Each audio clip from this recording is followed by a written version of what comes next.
কে আপনি? এটা তুহিনের ফোন না? আমি তো নাম জানি না।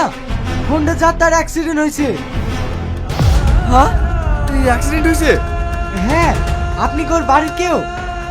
হ্যাঁ, কোথায় অ্যাক্সিডেন্ট হয়েছে? কেউ তো গার্লস কলেজের সামনে, মাথাটা অনেক ফেটে গেছে, রক্ত থামানো যাচ্ছে না। আপনি তাড়াতাড়ি আসুন। হ্যাঁ, আমি ডিউটির পাশেই আছি, এক্ষুনি আসছি। হ্যালো গাইস, কেমন আছেন সবাই? আশা করি ভালো আছেন। তো গাইস, অবশেষে আমরা ফলিগ্রাম টিভি থেকে নতুন একটি নাটক পেয়ে গেলাম। নাটকটির নাম হলো অজানা মায়া। তো গাইস, অবশেষে আমরা নাটকটির প্রথম পর্বটি দেখে নিলাম। দেখে নেওয়ার পর আমাদের জন্য আসতেছে দ্বিতীয় পর্ব। তো গাইস, আমরা অনেকেই জানি না দ্বিতীয় পর্ব কবে কখন সবার আগে দেখতে পাবো। তো গাইস, আমি জানিয়ে দিচ্ছি আপনারা কবে কখন কীভাবে সবার আগে দেখতে পাবেন। তো গাইস, তার আগে আমার ছোট্ট একটি রিকোয়েস্ট, যদি এই চ্যানেলে নতুন দর্শক হয়ে থাকেন তাহলে চ্যানেলটি সাবস্ক্রাইব করে পাশে থাকা বেল আইকনটি ক্লিক করেন। তো গাইস, আমি জানিয়ে দিচ্ছি কবে কখন সবার আগে দেখতে পাবেন। তো গাইস, আপনারা যদি প্রথম পর্বটি ভালো করে দেখে তার মধ্যে সুন্দর করে একটি কমেন্ট করেন তাহলে আমাদের জন্য অতি দ্রুত দ্বিতীয় পর্বটি চলে আসবে। তো গাইস, আশা করি বুঝতে পেরেছেন। সবাই ভালো থাকবেন, সুস্থ থাকবেন। আল্লাহ হাফেজ।